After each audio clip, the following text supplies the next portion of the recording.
go. That's where I put the lighter fluid. All right, and the darker fluid. Hi, how are you? Welcome to the Masked Fanatic once again.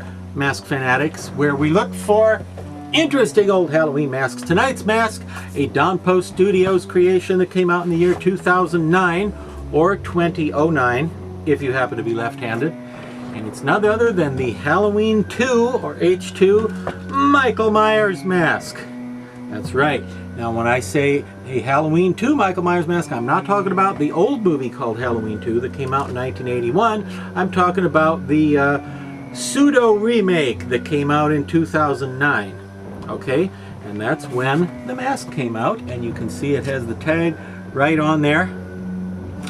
And okay, this one is kind of a long story, so I'm going to try to abridge it a little bit.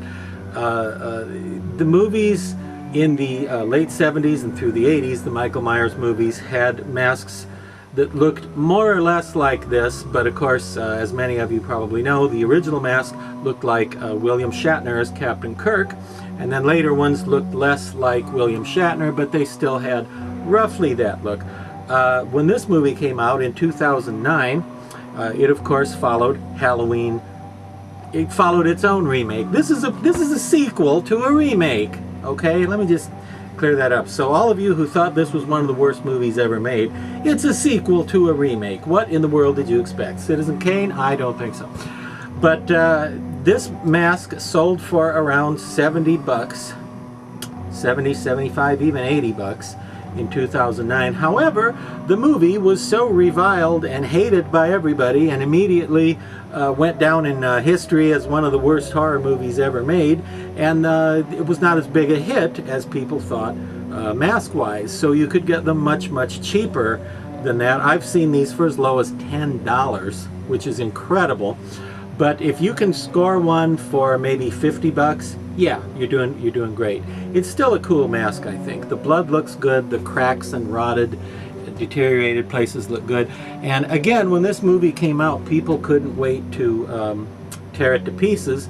But really, the worst horror movie ever made, I heard that a lot. Come on, people, it's not the worst horror movie. As a matter of fact, it's not even in the top 100 worst horror movies that I've seen.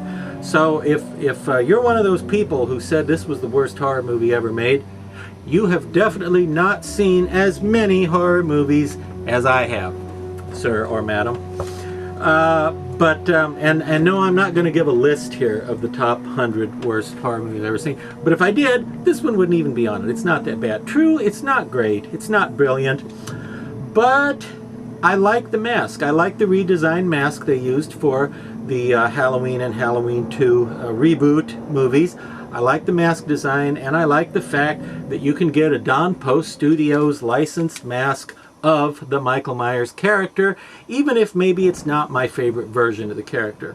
Really, my problem with those movies, the Halloween and Halloween 2, the reboot movies, has nothing to do with the mask, because as I previously divulged, I like the mask they use. The only thing I really don't like about it is that they kind of, well, they dumbed it down. They took two really interesting characters that I found really compelling and fascinating, namely Michael Myers, who in the old movies was so alien, so unknowable and inscrutable, and you couldn't figure him out, and you didn't know what he was thinking, and you didn't know why he was killing people or doing any of that. He was just weird. He wasn't even like a normal person. But then in these movies, in the remake and this sequel, he had a troubled childhood because hillbillies were mean to him when he was a kid.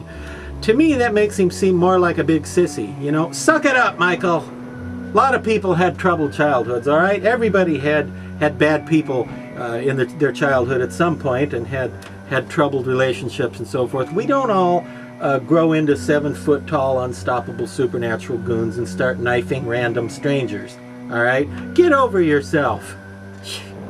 Makes him seem like kind of a big baby. He's a poor sport. He kills people because he feels sorry for himself, basically. But in the old movies, you didn't get that impression. You didn't know what was going on.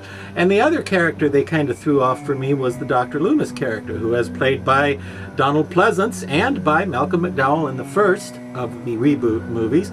was a little bit crazy himself. He was so obsessed with the enigma that is Michael Myers, and so focused on figuring him out and stopping him and controlling him.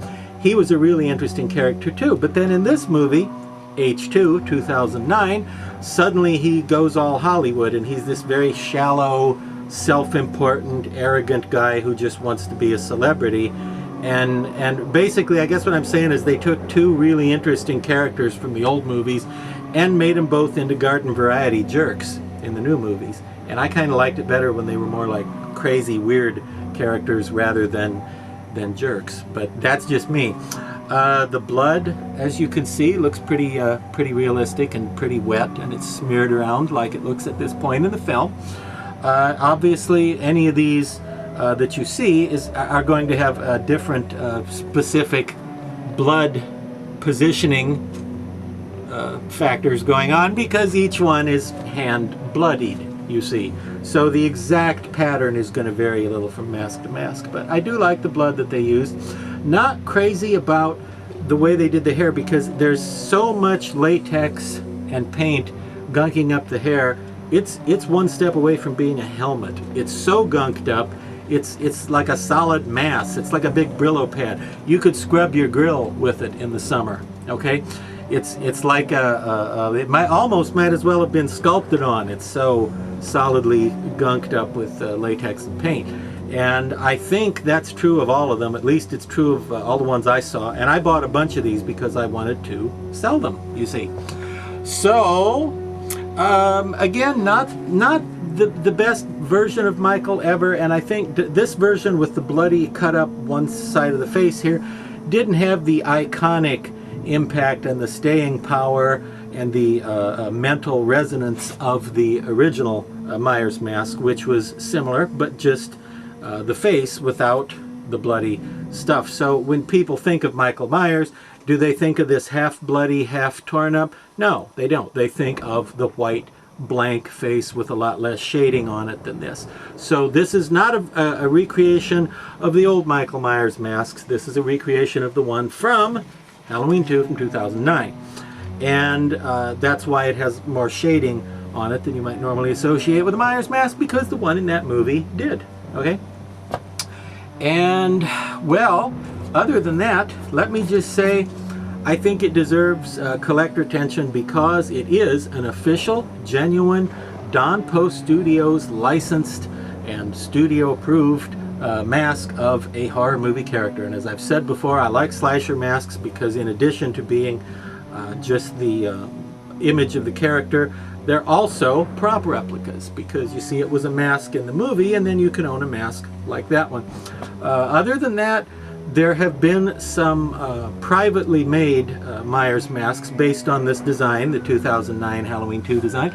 There have been some artist masks, which are much more expensive than a factory-produced mask, and I think those tend to look a little better. It's sort of hard to describe, but if I had to, I don't have to, but I'm going to. You just know. I would say this one, the features look a little softer, and I don't mean soft like, you know, soft to the touch. I mean like the mask used in the movie looks slightly more squared off and powerful and brute-like to me. And this one looks like maybe its face is based on a slightly younger version of the same character as that version, which is not William Shatner. Okay, it's not William Shatner anymore. That's the old movie. I don't think I explained that very well, but well, if you didn't know what I meant, I'll just assume that that's because you're texting or something at this point, or playing some asinine video game and you're not even paying attention to me anyway. I could say anything, you know. These were made out of Swiss cheese. See, now half of the people watching this don't know what I just said. They weren't even paying attention. But if you like the Halloween movies, this is a piece of Michael Myers' Halloween history. Whether you like the film or not, this is a legitimate part of the Halloween franchise, the Halloween saga.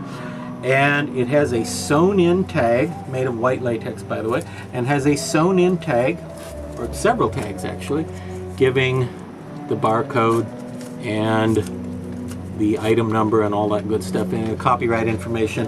And of course you wouldn't have seen that on the older Myers masks, but heck, you can have a licensed Myers mask probably at a really low price today, and it's part of the Halloween franchise, and it's part of the Don Post mask history too, because it is a genuine, authentic Don Post Studios mask of a horror movie character. So I think you should pick one up. I just don't think you should go around sticking knives in random people because you had a troubled childhood. Get over yourself, all right? Yeah. Thank you.